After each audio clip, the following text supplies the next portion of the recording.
Good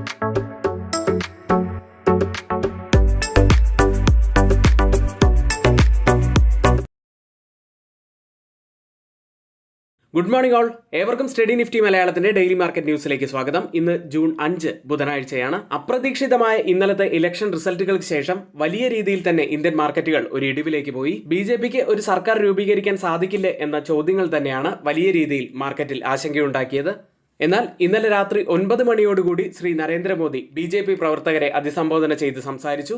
3ാം തവണയും സർക്കാർ രൂപീകരിക്കും എന്ന് പറയുകയുണ്ടായി. ഇതോടെ ഗിഫ്റ്റ് നിഫ്റ്റി ഉയർന്നു. ഏതായാലും ഇന്ത്യൻ മാർക്കറ്റിൽ വലിയ രീതിയിലുള്ള നാടകീയ രംഗങ്ങൾ ഇനി വരും ദിവസങ്ങളിലും ഉണ്ടാകും. ഇത് നമ്മുടെ മാർക്കറ്റിൽ വലിയ രീതിയിലുള്ള വൊളറ്റാലിറ്റി ഉണ്ടാക്കാനും സാധ്യതയുണ്ട്. ഏതായാലും ഇന്നത്തെ ഏറ്റവും പ്രധാനപ്പെട്ട എല്ലാ വാർത്തകളിലേക്കും പോകാം. ആദ്യം നമ്മുടെ ചാനൽ ആരെങ്കിലും സബ്സ്ക്രൈബ് ചെയ്തിട്ടില്ലെങ്കിൽ ഇപ്പോൾ തന്നെ ചാനൽ സബ്സ്ക്രൈബ് ചെയ്ത് നമ്മുടെ വീഡിയോ ലൈക്ക് ചെയ്യാത്തവർ ഇപ്പോൾ തന്നെ ലൈക്ക് ചെയ്യുക. ലോക്സഭ ഇലക്ഷൻ റിസൾട്ടുകളിലേക്ക് വരാം. എക്സിറ്റ് പോൾ ഫലങ്ങളെ പൂർണ്ണമായും തള്ളിക്കളഞ്ഞുകൊണ്ട് വലിയ രീതിയിലുള്ള മുന്നേറ്റമാണ് ഇന്ത്യ മുന്നണി ഉണ്ടാക്കിയത്. ഇപ്പോഴത്തെ അവസാനത്തെ കക്ഷി നിലയനുസരിച്ച് NDAക്ക് 292 സീറ്റുകളും ഇന്ത്യ മുന്നണിക്ക് 234 സീറ്റുകളും മറ്റുള്ളവർക്ക് 17 സീറ്റുകളുമാണ് ലഭിച്ചിരിക്കുന്നത്. NDAക്ക് ഒരു സർക്കാർ രൂപീകരിക്കാൻ സാധിക്കുമോ എന്ന ചോദ്യങ്ങൾ ഇന്നലെ മാർക്കറ്റിനെ ഒരു 8% ഇടിവിലേക്കൊക്കെ കൊണ്ടെത്തിച്ചിരുന്നു.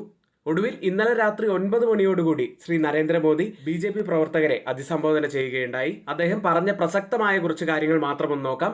1962 ശേഷം ആദ്യമായാണ് ഒരു സർക്കാർ തുടർച്ചയായ 3ാം തവണയും അധികാരം നേടുന്നത്. ജൂൺ 4 ന്യൂഡൽഹിയിലെ BJP ആസ്ഥാനത്താണ് പ്രധാനമന്ത്രി നരേന്ദ്രമോദി ഇത്തരത്തിൽ പറഞ്ഞത്.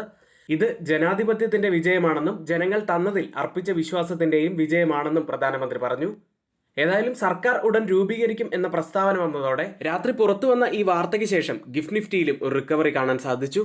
ഇപ്പോഴത്തെ ഇന്ത്യയുടെ ഒരു സിറ്റുവേഷൻ എന്നത് ഒരു പാർട്ടിക്കും കൃത്യമായിട്ടുള്ള ഒരു ഭൂരിപക്ഷം ലഭിക്കാത്ത സാഹചര്യമാണ്. അതുകൊണ്ട് തന്നെ അധികാരം പങ്കിട്ടാണ് ഇനി ഭരണം മുന്നോട്ട് കൊണ്ടുപോകാൻ സാധിക്കുകയുള്ളൂ. ഇത്തരത്തിൽ അധികാരം പങ്കിട്ടുകൊണ്ടുള്ള സർക്കാർ വന്നത് 1977 മൊറാർജി ദേശായിയുടെ സഖ്യമായിരുന്നു ആദ്യമായി വന്നത്. പിന്നീട് 1980കളിലും 90കളിലും ഇതുപോലെ അധികാരം പങ്കിടുന്ന സാഹചര്യങ്ങൾ നമ്മൾ മുൻപ് ചരിത്രത്തിൽ കണ്ടതാണ്. ഏത് സർക്കാർ വന്നാലും മാറ്റമില്ലാത്ത ഒരുപാട് കാര്യങ്ങൾ ഇവിടെയുണ്ട്. യുവജനസംഖ്യ, വിദ്യാസമ്പന്നരായ തൊഴിൽ ശക്തി, വലിയ വിപണി, മുൻകാല പരിഷ്കാരങ്ങൾ, ആഗോള വിതരണ ശൃംഖലയിലെ മാറ്റങ്ങൾ, ഡിജിറ്റൽ രംഗത്ത് വന്ന വളർച്ച, ഇതെല്ലാം ഇന്ത്യൻ സമ്പദ് വ്യവസ്ഥയെ പിന്തുണയ്ക്കുന്ന ഘടകങ്ങൾ തന്നെയാണ്. ഇനി മാർക്കറ്റിനെ സംബന്ധിച്ച് ധാരാളം ആശങ്കകൾ നിലനിൽക്കുന്നുണ്ടാവും. കാരണം BJPക്ക് ഒരു സർക്കാർ രൂപീകരിച്ചു കഴിഞ്ഞാൽ ഇപ്പോൾ നിലവിലുള്ള പോളിസികൾ തുടർന്നു പോകാൻ കഴിയുമോ, അതോ പുതിയ കക്ഷിയാണ് വരുന്നതെങ്കിൽ, ഇന്ത്യ സഖ്യമാണ് വരുന്നതെങ്കിൽ ഈ പോളിസികൾ അവർ തുടർന്നു പോകുമോ എന്നുള്ള ധാരാളം സംശയങ്ങൾ ഉണ്ടായെന്ന് വരാം. ഈ റിപ്പോർട്ടിൽ പറയുന്നത് BJPയുടെ നേതൃത്വത്തിലുള്ള സഖ്യം വരികയാണെങ്കിൽ കടുത്ത പരിഷ്കാരങ്ങൾ മന്ദഗതിയിലായേക്കാം. പക്ഷെ ധനകാര്യ മാനേജ്മെന്റ് അപ്പോഴും ശക്തമായി തന്നെ തുടരും. ഇനി ഇന്ത്യ ബ്ലോക്ക് സഖ്യമാണ് വരുന്നതെങ്കിൽ നയങ്ങൾ യോജിപ്പിച്ചേക്കാം. എന്നാൽ സാമ്പത്തിക മാനേജ്മെന്റുമായി ബന്ധപ്പെട്ട പ്രശ്നങ്ങളും കുറഞ്ഞ ആത്മവിശ്വാസവും കാരണം പരിഷ്കാരങ്ങളിലും ബിസിനസ് നിക്ഷേപങ്ങളിലും കാലതാമസം ഉണ്ടായേക്കാം എന്നും ഈ റിപ്പോർട്ട് പറയുന്നു. ഇന്നത്തെ പ്രധാനപ്പെട്ട സ്റ്റോക്ക് ന്യൂസുകളിലേക്ക്. ആദ്യം ദീർഘകാല ഫണ്ടായി $3 ബില്യൺ വരെ സമാഹരിക്കുന്നതിനെ കുറിച്ച് ചർച്ച ചെയ്യുന്നതിന് ജൂൺ 11 ബാങ്ക് ഡയറക്ടർ ബോർഡ് യോഗം ചേരും എന്ന വാർത്ത പുറത്തുവന്നു. മറ്റൊരു കമ്പനി NLC ഇന്ത്യയാണ്. RBI മാർഗനിർദ്ദേശങ്ങൾക്ക് വിധേയമായി നേരിട്ടുള്ള വഴിയിലൂടെ $600 മില്യൺ വരെ ബാഹ്യ വാണിജ്യ വിപണികൾ വഴി വിദേശ കറൻസി വായ്പകൾ സമാഹരിക്കുന്നതിന് ജൂൺ 10 ബോർഡ് യോഗം ചേരും. മറ്റൊരു കമ്പനി GPT ഇൻഫ്രാ പ്രൊജക്ട്സ് ആണ്. കമ്പനിക്ക് റെയിൽ വികാസ് നിഗം ലിമിറ്റഡിൽ നിന്നും 547 കോടി രൂപയുടെ പുതിയ ഒരു ഓർഡർ ലഭിച്ചു. ഇനി ഇന്ന് F&O സെഗ്മെന്റിൽ ബാനായ സ്റ്റോക്ക് സി എന്റർടൈൻമെന്റ് ആണ്. ഇനി നമ്മുടെ ഏറ്റവും പ്രധാനപ്പെട്ട ലൈവ് ഉള്ളത് രാവിലെ 10 മണിയോടുകൂടിയാണ്. 10 മണി മുതൽ 3:30 വരെ ലൈവ് ഉണ്ടായിരിക്കും. ഈ സമയത്ത് നിങ്ങൾക്ക് ലൈവ് കാണാൻ സാധിക്കുന്നില്ല എങ്കിൽ മുകളിൽ കൊടുത്ത വാട്സപ്പ് നമ്പറിൽ നിങ്ങൾക്ക് മെസ്സേജ് അയച്ച് ഞങ്ങളുടെ ടെലഗ്രാം ഗ്രൂപ്പിൽ ജോയിൻ ചെയ്യാവുന്നതാണ്. ഇന്നലത്തെ മാർക്കറ്റ് ഹൈലൈറ്റ്സിലേക്ക്. 2020 മാർച്ചിന് ശേഷമുള്ള വേഴ്സ്റ്റ് ഫോൾ ആയിരുന്നു ഇന്നലെ കണ്ടത്. ഫ്രണ്ട് ലൈൻ ഇൻഡെക്സുകൾ 8% ഇടിഞ്ഞത്. FMCG സെക്ടർ ഒഴിച്ച് മറ്റെല്ലാ സെക്ടറുകളും ഇടിഞ്ഞു. PSE സ്റ്റോക്കുകൾ 25% ഇടിഞ്ഞത്. DMKയുടെ പെർഫോമൻസ് മെച്ചപ്പെട്ടത് കൊണ്ട് തന്നെ സൺ TV ഉയർന്നു. BHEL, bell, hint copper, Nalco, sale, conquer എന്നീ PSE സ്റ്റോക്കുകളെല്ലാം വലിയ നഷ്ടമുണ്ടാക്കി. അദാനി ഗ്രൂപ്പ് സ്റ്റോക്കുകൾ തന്നെയാണ് നഷ്ടത്തിൽ ഏറ്റവും മുന്നിലുണ്ടായിരുന്നത്. 10 മുതൽ 20% വരെയാണ് ഇടിഞ്ഞത്. നിഫ്റ്റിയിലേക്ക് ഒരു ഷോർപ്പ് ഫോൾ തന്നെയാണ് നിഫ്റ്റിയിലും കണ്ടത്.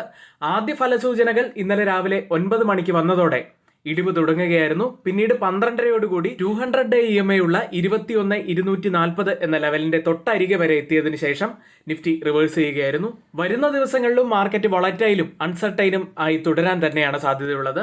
ഏതായാലും മാർക്കറ്റ് ഇനി താഴേക്ക് പോവുകയാണെങ്കിൽ 21,250 എന്ന ലെവൽ നമ്മൾ പ്രത്യേകം ശ്രദ്ധിക്കേണ്ടതാണ്. കാരണം 200 ഡേ EMA ഉള്ള റേഞ്ചും അത് തന്നെയാണ്. അതിനുശേഷം 21,500 വളരെ പ്രധാനപ്പെട്ട മറ്റൊരു ലെവലാണ്. അപ്സൈഡിലേക്ക് വന്നാൽ 22,000 തന്നെയാണ് ഒരു സൈക്കോളജിക്കൽ ലെവലായി വരുന്നത്. അടുത്തത് ഡേ ക്യാൻഡിലാണ്. ഒരു വലിയ റെഡ് ക്യാൻഡിലാണ് നിഫ്റ്റിയിൽ ഫോം ആയിരിക്കുന്നത്. ഇത് സൂചിപ്പിക്കുന്നത് ഷോർട്ട് ടേമിലേക്ക് നിഫ്റ്റി നെഗറ്റീവായി കഴിഞ്ഞു എന്ന് തന്നെയാണ്. Change in open interest data പ്രകാരം കോൾ സൈഡിലും പുട്ട് സൈഡിലും വന്ന വ്യത്യാസങ്ങൾ പരിശോധിക്കാം. ആദ്യം 21,900 സ്ട്രൈക്കിൽ 669% വർധനവാണ് പുട്ട് സൈഡിൽ കാണുന്നത്. ലോങ് ബിൽഡപ്പ് തന്നെയാണ്. കോൾ സൈഡിൽ 9,679% വർധനവ്, ഒരു വലിയ ഷോർട്ട് ബിൽഡപ്പ് തന്നെയാണ് അവിടെ കാണുന്നത്.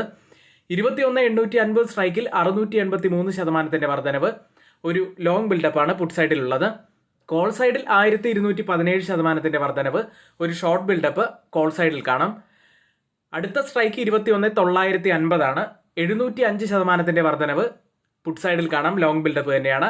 2,117% വർധനവ്, ഒരു നല്ല ഷോർട്ട് ബിൽഡപ്പ് ഈ സ്ട്രൈക്കിൽ കോൾ സൈഡിലും കാണാം. Change in open interest data പരിശോധിക്കുമ്പോൾ കൃത്യമായ മുൻതൂക്കം കോൾ സെല്ലേഴ്സിന് തന്നെയാണ് എന്ന് കാണാം. മാക്സിമം ഓപ്പൺ ഇൻട്രസ്റ്റ് രേഖപ്പെടുത്തിയ കോൾ സൈഡിലെയും പുട്ട് സൈഡിലെയും സ്ട്രൈക്കുകളിലേക്ക് ആദ്യം കോൾ സൈഡിൽ 22,500 കൂടുതൽ ഓപ്പൺ ഇൻട്രസ്റ്റ് ഉള്ളത്. അതിനുശേഷം 22,000 സ്ട്രൈക്കിലും അതിനുശേഷം 22,800 സ്ട്രൈക്കിലുമാണ്. പുട്ട് സൈഡിൽ 22,000 തന്നെയാണ് കൂടുതൽ ഓപ്പൺ ഇൻട്രസ്റ്റ് ഉള്ളത്.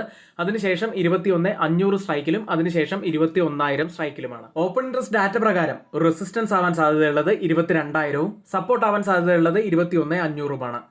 ബാങ്ക് നിഫ്റ്റിയിലേക്ക് 46,928 7.95% ഇടിഞ്ഞാണ് ഇന്നലെ ബാങ്ക് നിഫ്റ്റി ക്ലോസ് ചെയ്യുന്നത്. 4,051 പോയിന്റ്സ് ആണ് ഇന്നലെ ഇടിഞ്ഞത്. ബാങ്ക് നിഫ്റ്റി റൈസിംഗ് ചാനലിൽ നിന്ന് ഒരു ഷിഫ്റ്റ് വന്നിരിക്കുന്നു. ഡൗൺ സൈഡിൽ 200 ഡേ EMA ഉള്ള ലെവൽ പ്രധാനപ്പെട്ടതാണ്. 46,320 ലെവലുകളിലാണ് ആ 200 ഡേ EMA ഉള്ളത്. ആ ലെവലിൽ ടച്ച് ചെയ്തതിന് ശേഷമാണ് ബാങ്ക് നിഫ്റ്റി ഇന്നലെ റിവേഴ്സ് ചെയ്യുന്നതും.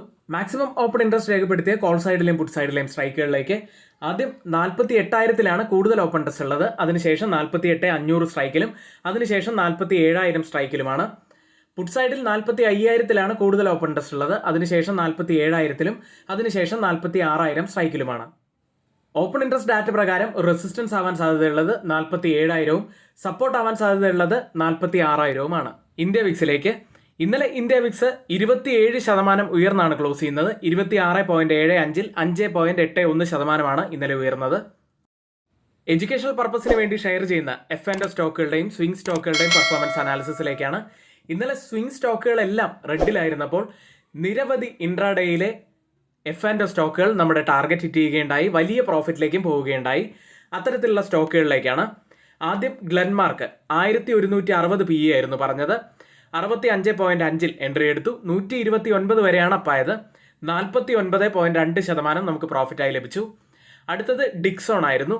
9,500 PE ആയിരുന്നു നമ്മൾ പറഞ്ഞത്. 519-ൽ എൻട്രി എടുത്തു. 1,057 വരെ അപ്പായി. 50.9% നമുക്ക് പ്രോഫിറ്റായി ലഭിച്ചു. അടുത്തത് ഹീറോ മോട്ടോ കോർപ്പ് ആയിരുന്നു. ഇൻട്രാഡേയിൽ 212-ലാണ് എൻട്രി എടുത്തത്. 365 വരെ അപ്പായി. 41.9% പ്രോഫിറ്റായി ലഭിച്ചു. അടുത്തത് വോൾട്ടാസ് ആയിരുന്നു. 1,400 PE ആയിരുന്നു പറഞ്ഞത്. 81.8-ൽ നിന്നും 154 വരെ അപ്പായി. 46.9% നമുക്ക് പ്രോഫിറ്റായി ലഭിച്ചു. സ്വിംഗ് സ്റ്റോക്കുകളൊക്കെ റെഡിൽ നിൽക്കുന്ന സമയത്ത് മാർക്കറ്റ് ഡൗണിലേക്ക് പോകുമ്പോൾ നമ്മുടെ ക്യാപിറ്റൽ പ്രൊട്ടക്ട് ചെയ്യാൻ ഏറ്റവും അനുയോജ്യമായ ചില സ്ട്രാറ്റജീസ് നമ്മൾ ചെയ്യേണ്ടി വരും. അത്തരത്തിൽ മാർക്കറ്റ് വളരെ വൊളറ്റൈൽ ആവുന്ന സാഹചര്യങ്ങളിൽ നമ്മൾ എത്തരത്തിൽ ട്രേഡ് എടുക്കണം, അത് എങ്ങനെയാണ് മാർക്കറ്റിനെ നമ്മൾ സമീപിക്കേണ്ടത് എന്നിങ്ങനെ ധാരാളം കാര്യങ്ങൾ നിങ്ങൾക്ക് രാവിലെ 10 മണി മുതൽ 3:30 വരെയുള്ള ഞങ്ങളുടെ ലൈവ് സെഷനിൽ ചോദിക്കാവുന്നതാണ്. അപ്പോൾ എല്ലാ ദിവസവുമുള്ള നമ്മുടെ ലൈവ് കാണാൻ ശ്രമിക്കുക. മാത്രമല്ല നമ്മുടെ ഗ്രൂപ്പിൽ ജോയിൻ ചെയ്യണമെന്നുണ്ടെങ്കിൽ തൊട്ടുമുകളിൽ ഇവിടെ കൊടുത്ത വാട്സപ്പ് നമ്പറിൽ ഞങ്ങൾക്ക് മെസ്സേജ് അയച്ച് ഞങ്ങളുടെ ടെലഗ്രാം ഗ്രൂപ്പിൽ ജോയിൻ ചെയ്യാവുന്നതാണ്. ഗ്ലോബൽ മാർക്കറ്റ് സെഗ്മെന്റിൽ ആദ്യം FIDA ആക്ടിവിറ്റിയാണ്. 12,436 കോടി രൂപയ്ക്കാണ് ഇന്നലെ FIA സെല്ല് ചെയ്ത്. DIs ആവട്ടെ 3,318 കോടി രൂപയ്ക്ക് സെല്ല് ചെയ്തു. ഇന്നലെ ഒരു പാനിക് സെല്ലിംഗ് തന്നെയാണ് വിപണിയിൽ കാണാൻ സാധിച്ചത്. US മാർക്കറ്റിലേക്ക് ഫെഡറൽ റിസർവ് പലിശ നിരക്ക് കുറയ്ക്കുമെന്ന പ്രതീക്ഷകൾ ഇന്നലെ പുറത്തുവന്ന ലേബർ മാർക്കറ്റ് ഡാറ്റയും സൂചിപ്പിച്ചതിനാൽ ഇന്നലെ US മാർക്കറ്റുകളെല്ലാം നേട്ടത്തിലാണ് ക്ലോസ് ചെയ്യുന്നത്. ഡൗ ജോൺസ് 0.36% നേട്ടത്തിലും നാസ്ഡാക്ക് 0.17% നേട്ടത്തിലും S&P 500 0.15% നേട്ടത്തിലുമാണ് ഇന്നലെ ക്ലോസ് ചെയ്തത്. ചൊവ്വാഴ്ച ജോബ് ഓപ്പണിംഗ്സ് ഡാറ്റ കാണിക്കുന്നത് US-ലെ തൊഴിലവസരങ്ങൾ ഏപ്രിൽ 3 വർഷത്തിനിടയിലെ ഏറ്റവും താഴ്ന്ന നിലയിലെത്തി. ഇതോടെ US 10-year ട്രഷറി ബോണ്ട് ഈൽഡുകൾ ഇടിഞ്ഞു. ഇപ്പോൾ 4.33-ലാണ്. ട്രഷറി ബോണ്ട് ഈൽഡുകൾ ഉള്ളത്. ഇനി CME ഫെഡ് വാച്ച് ടൂൾ പരിശോധിച്ചാൽ സെപ്റ്റംബറിൽ ഒരു റേറ്റ് കട്ടിനുള്ള സാധ്യതകൾ ഇപ്പോൾ 65%. കഴിഞ്ഞ ആഴ്ച അത് വെറും 50%. ഇനി ഇന്ന് പുറത്തു വരുന്ന പ്രധാനപ്പെട്ട ഒരു data services and non manufacturing purchases ഡാറ്റയാണ്. അതിനുശേഷം വ്യാഴാഴ്ച വീക്ക്ലി ജോബ്ലെസ് ക്ലെയിംസ് വരും. വെള്ളിയാഴ്ചയാണ് ഏറ്റവും പ്രധാനപ്പെട്ട നമ്മൾ വെയിറ്റ് ചെയ്യുന്ന ഒരു ഡാറ്റയുള്ളത്. ജോബ്സ് റിപ്പോർട്ടാണ് US നിന്നും വരുന്നത്. അടുത്തത് US ലിസ്റ്റ് ചെയ്ത ഇന്ത്യൻ കമ്പനികളുടെ പ്രകടനത്തിലേക്കാണ്. ഇന്നലെ നമ്മുടെ മാർക്കറ്റിൽ കണ്ട ഫോളാണ് അവിടെ കാണാൻ സാധിച്ചത്. ICICI ബാങ്ക് 9% മുകളിൽ ഇടിഞ്ഞു. HDFC ബാങ്കും 9.35% ഇടിഞ്ഞത്. ടെക് സൈഡിൽ ഇൻഫോസിസ് 0.30% മാത്രം ഇടിഞ്ഞു. വിപ്രോ 1.52% ഇടിഞ്ഞു. മേക്ക് മൈ ട്രിപ്പ് 5.61% ഇടിഞ്ഞപ്പോൾ ഡോക്ടർ റെഡ്ഡി 1% മുകളിൽ ഇടിയുകയും ചെയ്തു. ഇപ്പോൾ ട്രേഡിംഗ് നടക്കുന്ന US മാർക്കറ്റിന്റെ ഫ്യൂച്ചേഴ്സ് ഡൗ ജോൺസ് 0.13% നേട്ടത്തിൽ, S&P 500 0.07% നേട്ടത്തിലും, നാസ്ഡാക്ക് 0.09% നേട്ടത്തിലും ട്രേഡ് ചെയ്യുന്നു. യൂറോപ്യൻ മാർക്കറ്റുകൾ ഇന്നലെ യൂറോപ്യൻ മാർക്കറ്റുകളെല്ലാം ഇടിയുകയുണ്ടായി. UK മാർക്കറ്റ് FTSE 0.37% ഇടിഞ്ഞു. ഫ്രാൻസ് മാർക്കറ്റ് CAC 0.75% ഇടിഞ്ഞത്. ജർമ്മൻ മാർക്കറ്റ് ഡാക്സ് 1.09% ഇടിഞ്ഞു. സ്റ്റോക്ക് 600 0.5% ഇടിവും രേഖപ്പെടുത്തി. മൈനിങ് സ്റ്റോക്കുകൾ 2.3% ഇടിഞ്ഞപ്പോൾ ഹെൽത്ത് കെയർ സ്റ്റോക്കുകൾ 0.8% നേട്ടമുണ്ടാക്കി. ഈ വ്യാഴാഴ്ചയാണ് യൂറോപ്യൻ സെൻട്രൽ ബാങ്കിന്റെ ഏറ്റവും പുതിയ പലിശ നിരക്ക് തീരുമാനങ്ങൾ വരുന്നത്. ഇപ്പോൾ ട്രേഡ് ചെയ്യുന്ന യൂറോപ്യൻ മാർക്കറ്റിന്റെ ഫ്യൂച്ചേഴ്സ് ഡാക്സ് 0.02% നേട്ടത്തിൽ, CAC 0.08% നേട്ടത്തിലും, FTSE 0.16% നേട്ടത്തിലും ട്രേഡ് ചെയ്യുന്നു. ഇപ്പോൾ ട്രേഡിംഗ് ആരംഭിച്ച ഏഷ്യൻ മാർക്കറ്റുകളിൽ ആദ്യം ഗിഫ്റ്റ് നിഫ്റ്റി ഉള്ളത് 22,046 എന്ന നിലയിലാണ്. 99 പോയിന്റ്സ് അപ്സൈഡിലാണ് ഇപ്പോൾ ട്രേഡ് ചെയ്യുന്നത്. ഇപ്പോൾ സമയം 7 മണി കഴിഞ്ഞ് 5 മിനിറ്റാണ്. ഇപ്പോഴത്തെ ഈ ഒരു നില വെച്ച് നമുക്ക് നിഫ്റ്റിയിൽ 150 മുതൽ 160 പോയിന്റ്സിന്റെ ഒരു ഗ്യാപ്പ് അപ്പ് ഓപ്പണിങ്ങിനാണ് സാധ്യതയുള്ളത്. ഇപ്പോൾ ട്രേഡിംഗ് നടക്കുന്ന ജപ്പാൻ മാർക്കറ്റ് നിക്കി ഉള്ളത് 1.26% ഇടിവിലാണ്. ഓയിൽ പ്രൈസുകൾ ഇന്ധന സ്റ്റോക്ക് പൈലുകളിൽ വർധനവ് കാണിച്ചതിനെ തുടർന്ന് വീണ്ടും ഓയിൽ പ്രൈസുകൾ ഇടിയുകയുണ്ടായി. ഇപ്പോൾ ബ്രന്റ് ഫ്യൂച്ചേഴ്സ് ഉള്ളത് $77.44 പെർ ബാരൽ എന്ന നിലയിലാണ്. 0.27% ഉയർന്നാണ് ഇപ്പോൾ ബ്രന്റ് ഉള്ളത്. WTI ഉള്ളത് $73.15 പെർ ബാരൽ എന്ന നിലയിൽ 0.12% ഇടിവിലാണ് ട്രേഡ് ചെയ്യുന്നത്. ഇന്നത്തെ ഏറ്റവും പ്രധാനപ്പെട്ട കുറച്ച് വാർത്തകൾ ഏറ്റവും ഓതറൈസ്ഡ് ആയിട്ടുള്ള സൈറ്റുകളിൽ നിന്ന് എടുത്തിട്ടുള്ളതാണ്. മറ്റുള്ളവയെല്ലാം നമ്മുടെ വ്യൂസ് മാത്രമാണ്. ഒരിക്കലും അത് റെക്കമെൻഡേഷൻ ആയിട്ട് ആരും തന്നെ എടുക്കരുത്. എങ്കിൽ ഇന്നത്തെ വീഡിയോ ഇവിടെ പൂർത്തിയാവുന്നു. ഏവർക്കും നന്ദി.